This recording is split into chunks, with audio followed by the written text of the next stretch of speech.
NCERT class में सभी का स्वागत है। एनसीईआरटी की सीरीज बन रही है class 6 to class 12 for all subjects.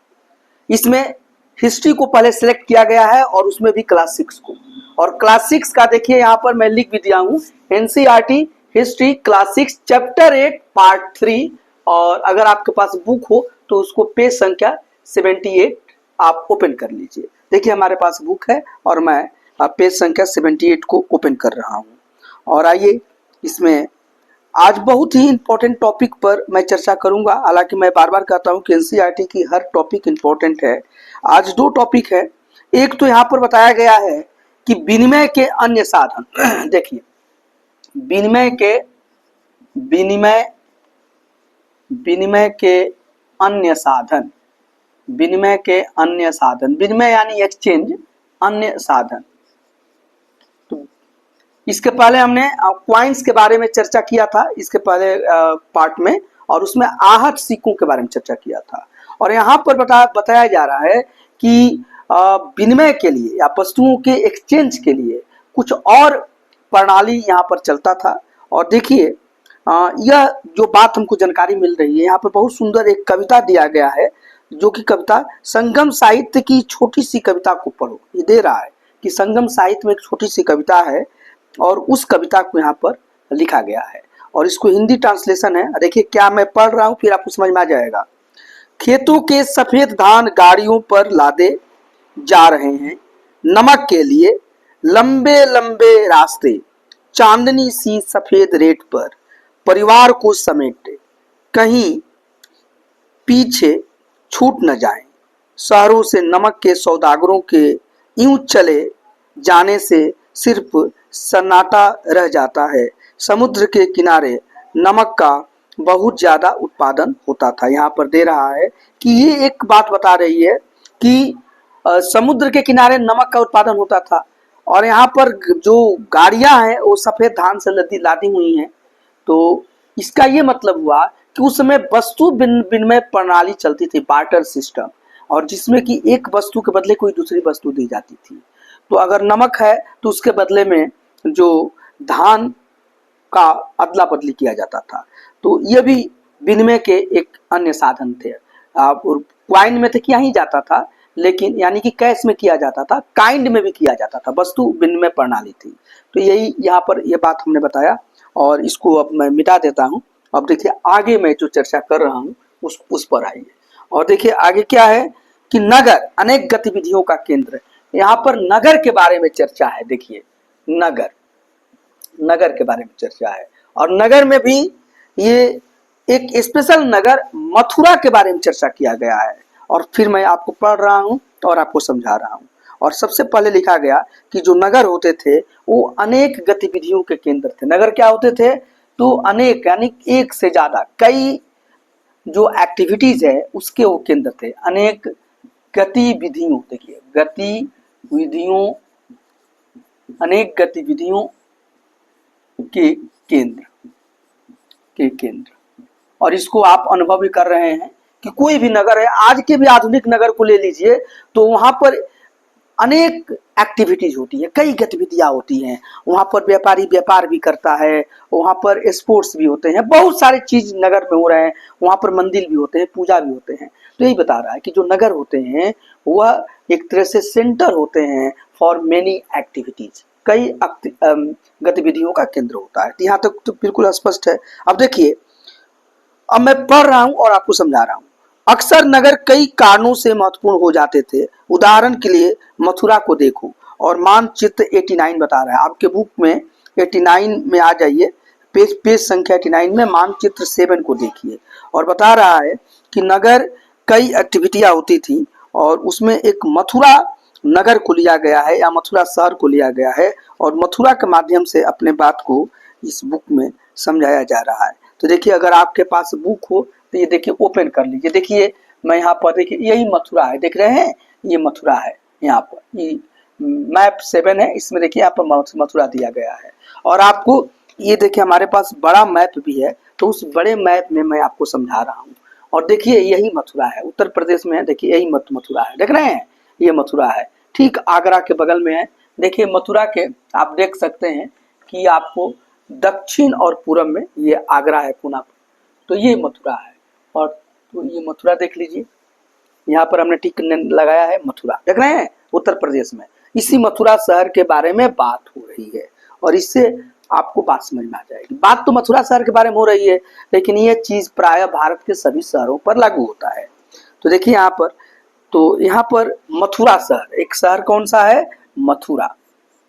देखिए मथुरा, आज भी मथुरा बहुत हाईलाइट है।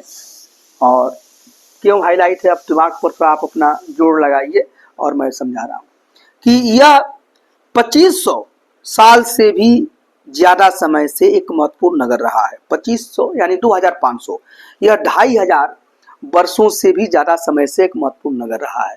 तो मथुरा जो है कब से महत्वपूर्ण नगर रहा है, तो 2500 सालों से भी अधिक समय से, 2500 साल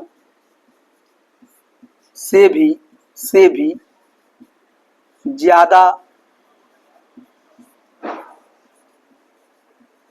समय से एक महत्वपूर्ण केंद्र, ये एक बात आप नोट कर लीजिए कि जिस शहर के मथुरा के बारे में हम लोग यहाँ पर चर्चा कर रहे हैं, तो ये जो मथुरा शहर है, और बड़े मैप पर देखिए यहाँ पर, ये जो मथुरा शहर है वो आज से नहीं, लगभग 2500 वर्षों से भी अधिक समय से एक महत्वपूर्ण शहर रहा है। आज भी मथुरा भारत में बहुत महत्वपूर्ण शहर है और चर्चा में रहता है। तो ये मथुरा है। अभी वर्तमान जो बहुत बड़ी वो एक्ट्रेस हैं और बहुत बड़ी नृत्यंगना भी है भारतनाट्यम की, हेमा मालिनी जी, वह मथुरा से ही वो सांसद हैं। तो मथुरा को आपको समझ में आ गया कि मथुरा बहुत ही इम्पोर्टेंट जगह है। तो और यह इम्पोर्टेंट आज नहीं हुआ है, बल्कि 2500 वर्ष से भी अधिक समय से यह महत्वपूर्ण शहर रहा है। क्यों? क्योंकि यह यातायात और व्यापार के दो मुख्य रास्तों पर स्थित था। मथुरा क्या था कि मथुरा जो है, ये देखिए मथुरा जो है, ये देखिए यातायात और व्यापार, यातायात और व्यापार यानी ट्रांसपोर्टेशन, यातायात और व्यापार दोनों के लिए महत्वपूर्ण था। और इस एक मार्ग पर था, मेन मार्ग पर, जो कि यहाँ से यातायात के भी साधन खुलते थे और कई तरह के व्यापार भी होते थे। तो ये व्यापारिक मार्ग पर स्थित था मथुरा, और यहाँ से यातायात और व्यापार दोनों महत्वपूर्ण व्यापार यहाँ से शुरू होते थे। इनमें से एक रास्ता उत्तर पश्चिम से पूरब की ओर जाता था। तो मथुरा से जो एक रास्ता है वह उत्तर पश्चिम से पूरब की ओर जाता है। देखिए ये मथुरा है ना, आप देख लीजिए, यही मैं मथुरा यहाँ पर लिखा हूँ, फिर से आपको दिखा रहा हूँ। कहाँ गया भैया, मथुरा, हाँ देखिए ये मथुरा आ गया। तो यहाँ से देखिए मथुरा से यहाँ उत्तर पश्चिम से एक रास्ता यहाँ से जाता था। अब यहाँ पर मैं आपको देखिए बता रहा हूँ, ये देखिए ये मैप है, मैप देख रहे हैं ना, ये मैप है, देख लीजिए। तो ये सपोज कीजिए कि ये मथुरा है, देखिए यही मथुरा हो गया, मथुरा हो गया। अब देखिए मथुरा में, अब पहले देखिए इसका उत्तर पश्चिम कहाँ है, उत्तर पश्चिम से पूरब, यही उत्तर पश्चिम है ना, देखिए ये उत्तर पश्चिम है, देखिए ये साइड उत्तर पश्चिम है और ये क्या साइड है, पूरब है। तो एक उत्तर पश्चिम से रास्ता पूरब तरफ जाता था, एक रास्ता उत्तर पश्चिम से पूरब तरफ जाता था। देखिए ये नॉर्थ है, ये साउथ है, ये ईस्ट है, ये वेस्ट है, और ये देखिए नॉर्थ वेस्ट है, उत्तर पश्चिम। तो एक उत्तर पश्चिम से मथुरा से रास्ता पूरब तरफ जाता था। और दूसरा क्या है, दूसरा उत्तर से दक्षिण की ओर जाने वाला रास्ता था, और दूसरा रास्ता जो था उत्तर से दक्षिण की तरफ जाता था, देख रहे हैं इधर, ये मथुरा हो गया। तो ये मथुरा शहर है, एक उत्तर पश्चिम से पूरब तरफ रास्ता जाता था और एक उत्तर से दक्षिण तरफ रास्ता जाता था। और ये दोनों रास्ते जो थे वो ट्रांसपोर्टेशन के लिए यानी यातायात के लिए या परिवहन के लिए बहुत महत्वपूर्ण थे, और उतना ही महत्वपूर्ण यह ट्रेड के लिए यानी व्यापार के लिए थे। तो ये दो बात आपको बिल्कुल समझ में आ गई होगी। अब इसके आगे चलिए, देखिए शहर के चारों ओर किलेबंदी थी। ये जो शहर था मथुरा, इसके चारों तरफ क्या किया गया था, इस शहर के चारों तरफ किलेबंदी की गई थी। तो एक तो ये बात हो गई, मतलब शहर को फोर्टिफाइड किया गया था, फोर्टिफिकेशन, दीवार बनाकर उसको किलाबंदी की गई थी। साथ ही साथ देखिए इसमें अनेक मंदिर थे और आसपास के किसान तथा पशुपालक शहर में रहने वालों के लिए भोजन जुटाते थे। तो मथुरा में एक तो बात हो गई कि हमने ये रास्ता की बात बता दिया कि दो रास्ते जाते थे। देखिए दो रास्ते यहाँ मैं लिख देता हूँ, दो रास्ते मथुरा से। एक क्या हुआ, एक रास्ता है उत्तर पश्चिम से देखिए पूरब तरफ जाता था, एक रास्ता उत्तर पश्चिम से पूरब, और एक रास्ता है उत्तर से कहाँ जाता था, दक्षिण तरफ। तो दो रास्ते जाते थे, यहाँ भी हमने समझा भी दिया और यहाँ भी लिख दिया कि दो रास्ते थे, एक रास्ता उत्तर पश्चिम से पूरब और एक रास्ता उत्तर से दक्षिण तरफ जाता था। साथ ही साथ इसकी एक और विशेषता थी कि यहाँ पर किलेबंदी की गई थी, किलेबंदी थी, पूरे नगर को किलेबंदी किया गया था, फोर्टिफिकेशन, किलेबंदी, इसको अंग्रेजी में फोर्टिफिकेशन आप लिख सकते हैं, फोर्टिफिकेशन, तो पूरे को बनाकर। साथ ही साथ अनेक मंदिर थे शहर में, क्या थे, अनेक मंदिर, ये विशेषताएं हैं, अनेक मंदिर थे, टेम्पल, अनेक टेम्पल्स थे, तो अनेक मंदिर थे। और इसी के साथ साथ देखिए कि ये जो मथुरा बताया जा रहा है कि आसपास के किसान तथा पशुपालक शहर में रहने वालों के लिए भोजन जुटाते थे। ये जो मथुरा शहर में अगर कोई रहता था तो इसको भोजन कहाँ से आता था, तो आसपास के किसान और जो पशुपालक थे, जो एनिमल हस्बेंड्री का काम करते थे, यानी हर्ट्समैन थे, वो लोग भोजन पहुंचाते थे, और जो फार्मर थे वो भोजन पहुंचाते थे। तो यहाँ पर जो मथुरा में जो भोजन जाता था, देखिए मथुरा को जो भोजन मिलता था, भोजन, वह भोजन कौन देता था मथुरा को, देखिए ये भोजन मिलता था पशुपालक और किसान से, पशुपालक प्लस किसान मिलके मथुरा को भोजन देते थे। अच्छा, मथुरा में एक और गतिविधियां हैं कि मथुरा बेहतरीन मूर्तियां बनाने का केंद्र था। ये बहुत इंपॉर्टेंट है कि मथुरा महत्वपूर्ण मूर्तियां बनाने का केंद्र, देखिए मूर्तियां बनाने का केंद्र, यहाँ पर बेहतरीन मूर्तियां मिली हैं, तो मथुरा में मूर्तियां बनती थी बेहतरीन। तो ये बहुत इंपॉर्टेंट बात हो गई। अब इसको मैं मिटा देता हूं, आप इसको नोट कर लीजिए कि आपको याद रहेगा, और फिर इसके आगे की बात में चल रहा हूं। तो देखिए आगे आ जाइए, अब आगे क्या क्या चीज है वो मैं आपको समझा रहा हूँ। और अभी तक अगर आप डॉक्टर AK ओझा यूट्यूब चैनल को सब्सक्राइब नहीं किए हैं तो आप कर लीजिए, ये आपके बिल्कुल फायदे का चीज है। साथ ही साथ आप इसे शेयर भी कीजिए और कमेंट और लाइक भी कीजिए, ताकि हम आपकी बातों को समझ पाएं। इसी के साथ साथ ये जो क्लासेज हम कर रहे हैं वो क्लास 6 के लिए तो इम्पोर्टेंट है, क्योंकि उन्हीं के क्लास के सब्जेक्ट है, लेकिन जो भी बच्चे किसी भी कॉम्पिटिटिव एग्जामिनेशन की तैयारी कर रहे हैं, चाहे वो बहुत बड़ा एग्जाम IAS का एग्जाम हो या SSC का एग्जाम हो या किसी क्लर्क का, सभी के लिए इक्वली ये फायदेमंद है, क्योंकि आपको एक बेस तो बनाना पड़ेगा। अब आगे आ जाइए, फिर मैं यहाँ मथुरा लिख देता हूँ।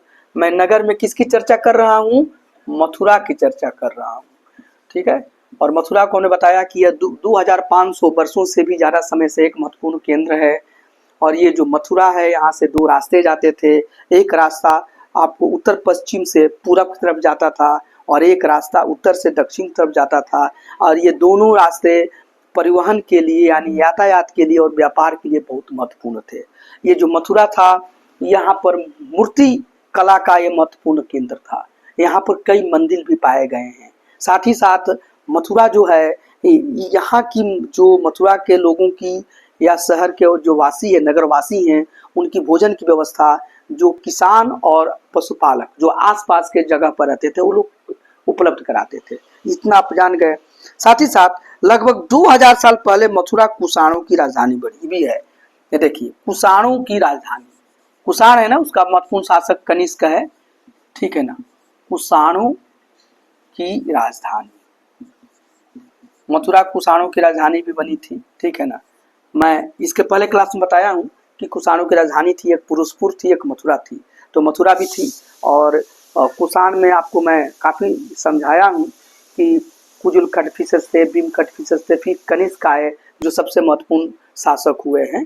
तो ये कुषाणों की राजधानी कब बनी है, तो लगभग 2000 साल पहले ये कुषाण की राजधानी बनी है, कुषाण राजाओं की।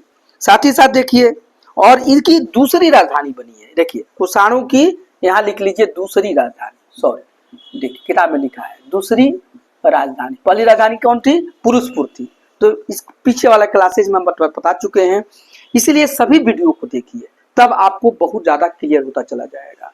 तो उसमें मैं चर्चा कर चुका हूँ कि कुषाणों की दो राजधानी थी, एक पुरुषपुर थी और एक मथुरा थी। तो मथुरा उनकी दूसरी राजधानी बनी है। ये घटना कब घटी? तो आज से लगभग 2000 वर्ष पहले की बात मैं कर रहा हूँ।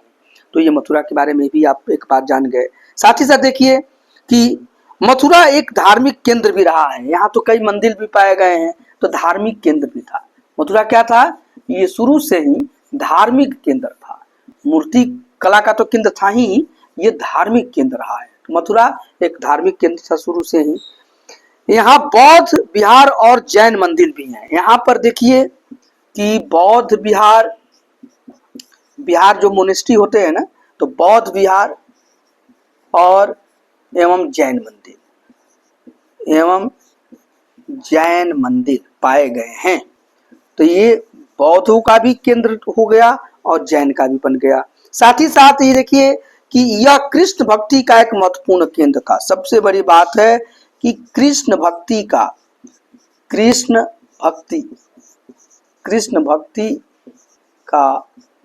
महत्वपूर्ण केंद्र कृष्ण भक्ति का। आपको पता है ना कि ये कहानी है कि पौराणिक कथा है और इसको मान्यता है भारतीयों की कि कृष्ण का जन्म मथुरा में ही हुआ था।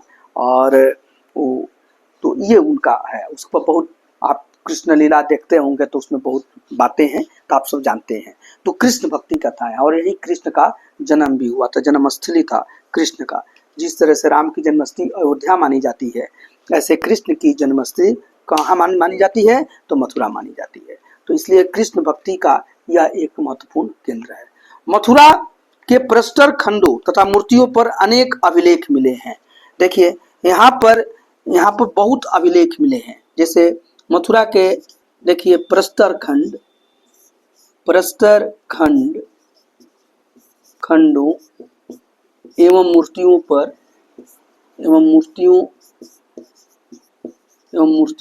पर अनेक अभिलेख मिले हैं, इंस्क्रिप्शन मिले हैं, अनेक अभिलेख। ये मथुरा में जाएंगे तो यहाँ पर जब उत्खनन हुआ तो यहाँ के जो प्रस्तर खंड है, प्रस्तर मतलब पत्थर, तो पत्थर के बड़े बड़े जो चट्टान हैं उस पर भी लिखा गया है खुदाई करके, और साथ ही साथ आपको मूर्तियों पर भी लिखा हुआ है। उससे काफी कुछ जानकारी हमको पाई जाती है। आमतौर पर ये संक्षिप्त अभिलेख हैं जो स्त्रियों तथा पुरुषों द्वारा मठों या मंदिरों को दिए जाने वाले दान का उल्लेख करते हैं। और ये जो अभिलेख हैं ये क्या हैं? ये स्त्री पुरुष द्वारा दान का वर्णन करते हैं। स्त्री पुरुष के दान का वर्णन, स्त्री पुरुष का दान का वर्णन, इसमें वर्णन है। जनरली मंदिरों पे या और भी धार्मिक कार्यों के लिए स्त्री पुरुष श्रद्धा से क्या करते हैं? डोनेट करते हैं, कुछ दान देते हैं। तो उन दानों को यहाँ के प्रस्तर खंडों पर या मूर्तियों पर भी लिखा हुआ पाया गया है। तो ये इसका वर्णन करते हैं। साथ ही साथ देखिए प्रायः शहर के राजा, रानी, अधिकारी, व्यापारी, शिल्पकार इस प्रकार के दान करते थे।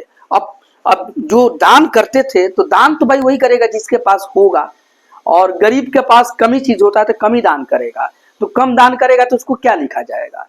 लेकिन अगर उस समय के कोई राजा हो, रानी हो, या कोई अधिकारी हो, ऑफिशियल हो, या व्यापारी हो, ट्रेडर हो, या शिल्पकार हो, क्राफ्ट पर्सन हैं, तो ये लोग दान करते थे और उन दानों को एक यहाँ पर अभिलेख के रूप में पाया जाता है। उस पर लिखा हुआ है कि फलाना व्यक्ति ने फलाना चीज फलाना समय में दान किया और इस चीज के लिए दान किया। तो इससे वहां के बारे में पता चलता है। साथ ही साथ देख लीजिए, उदाहरण के लिए मथुरा के अभिलेख में सुनारों, लोहारों, बुनकरों, टोकरी बुनने वालों, माला बनाने वालों और इत्र बनाने वालों का भी उल्लेख मिलता है। और देखिए मथुरा का जो अभिलेख है इसमें कई लोगों का उल्लेख मिलता है। देखिए जो अभिलेख है उसमें देखिए अभी उसमें वर्णन है, किसका किसका वर्णन है, देखिए वर्णन होता है सुनार का, सुनार। इसकी इसी तरह से मथुरा के अभिलेख में लोहारों का वर्णन है, तो मैं लोहार लिख देता हूँ। सुनार मतलब गोल्ड स्मिथ, लोहार का मतलब ब्लैक स्मिथ। और देखिए बुनकर, बुनकर यानी वीवर, वीवर का यहाँ वीवरों का वर्णन है। साथ ही साथ जो टोकरी बुनने वाले हैं, इसी तरह से टोकरी बनाने वाले, टोकरी बनाने वाले सभी का वर्णन है, बनाने वाले, इन सबों का वर्णन मिला है। तो मथुरा में इन सब चीजों का वर्णन मिलता है। साथ ही साथ मथुरा में इत्र बनाने वालों का भी उल्लेख मिलता है। यहाँ आप देखिए यहाँ इत्र बनता था, तो इत्र बनाने वालों का भी उल्लेख मिलता है। कितनी जानकारी मिलती है, इत्र बनाने वाले, देख रहे हैं। तो अब हमने जो लिखा कि ये जो नगर होते थे वो अनेक गतिविधियों का केंद्र होते थे। तो देखिए वहां पर तो कई गतिविधि, वहां राजा रानी व्यापारी सबका चर्चा तो यहाँ पर मिल ही गया है, सिर्फ क्राफ्ट्समैन के मिल ही गया है। इत्र भी वहां पर बनता था, सुनार भी हैं, लोहार का भी काम करने वाले हैं, बुनकर भी हैं, टोकरी बनाने वाले हैं। तो कितनी वहां पर एक्टिविटीज या गतिविधियां हो रही हैं, तो यही मथुरा यहाँ पर बता रहे हैं। हमें लगता है कि मथुरा के बारे में आपको जानकारी मिल गई है। और मेन बात यही है कि मंदिर भी थे, पूजा का भी केंद्र है, वो कला का भी केंद्र था, मूर्ति कला का बहुत महत्वपूर्ण केंद्र है। वो कुषाणों के समय में कुषाणों की दूसरी राजधानी भी बनी है, आज से लगभग 2000 साल पहले की बात ये है। और वहाँ पर कई संप्रदाय और धर्मों का वहाँ पर संगम भी पाया गया है, जैसे बौद्ध विहार भी पाए गए हैं, जैन मंदिर भी पाए गए हैं, और कृष्ण भक्ति का तो केंद्र ही है, और कृष्ण का वो जन्म स्थल ही माना जा रहा है कि भगवान कृष्ण वहीं जन्म लिए थे। तो इस तरह से है। और यहाँ पर अभिलेख मिले हैं, और उस अभिलेख से बहुत कुछ वर्णन मिलता है, और अभिलेख जो स्त्री पुरुष देते हैं उनके बारे में लिखा गया है। तो और यहाँ से कई चीज़ों की जानकारी मिलती है। तो इतना इसके बारे में है। फिर आप इसके साथ बने रहिए। सभी का प्लेलिस्ट बनाकर जो भी वीडियो इसके पीछे बन चुके हैं, तो उसके लिंक को एक प्लेलिस्ट के रूप में आपको डिस्क्रिप्शन बॉक्स में मिल जाएगा। आप सभी को इत्मीनान से देखिए और विश्वास करके इसको पढ़िए, आपको बहुत लाभ होगा और निश्चित आपका भविष्य मंगलमय होगा।